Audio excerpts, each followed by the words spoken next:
A community in mourning. Their questions may never be answered, but they're turning to faith for comfort after a loss of life in Louisville. A fifth victim of the mass shooting at Old National Bank in Louisville, Kentucky, has died. This as we're learning of new details on the shooter, 25-year-old Connor Sturgeon, as well as a possible motive. Sturgeon, an employee of the bank, reportedly knew he was going to be fired and wrote a note of his planned attack to his parents and a friend before heading into work Monday. He opened fire while several employees were in a meeting and live streamed the attack. At least 8 others were wounded, some critically. Sturgeon also shot at police, prompting officers to return fire, and he was killed at the scene. Police revealed that he purchased his weapon legally from a local dealership just 1 week ago. The Louisville community is now turning to God, and prayer vigils are being held across the city. One of the victims, 40-year-old Joshua Barrick, attended Holy Trinity Parish. The pastor there isn't just offering comfort to Barrick's family, but also to a congregation wondering how this could have happened.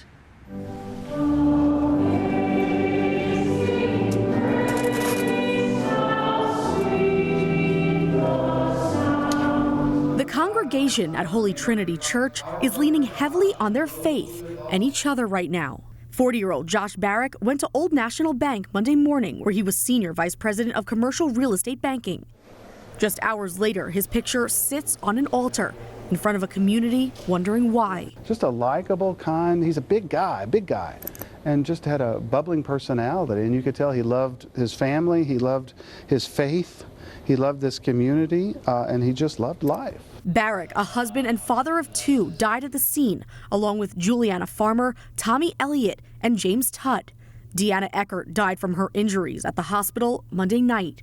All were between the ages of 40 and 64. 8 others were injured, including 2 police officers. Rookie cop Nicholas Wilt is in critical condition after being shot in the head.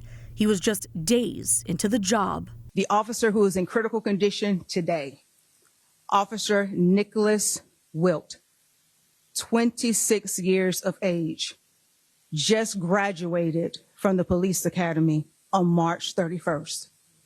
I just swore him in. He was struck in the head. Meanwhile, at Holy Trinity, Father Shayne Duvall took over as pastor 9 months ago and says Barrick just came to see him in his office 2 weeks ago. He said, I know you've got some big plans, and I know you have a big vision for helping us here. And he said, I'll do anything I can for you. You let me know. And that was just very comforting. Now he's the one providing comfort, not only to Barrick's family, but a congregation full of questions and few answers. They're in shock. I've been with his wife, I've been with his children, I've been with his brother and members of this community, and everyone's just kind of walking around in a fog, like, did this just really happen today? While Father Duvall knows many are feeling anger right now, he's encouraging everyone to turn to prayer instead. There's going to be a lot of people in this community that are angry and mad at him, and they have every right to be.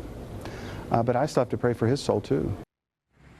No word yet on the viewing or funeral arrangements for the 5 victims involved. Hi, I'm Christine Persichetti, anchor of Currents News. If you like what you saw, please hit the like button on this video. And if you want to see more content just like it, subscribe and click on the bell for notifications.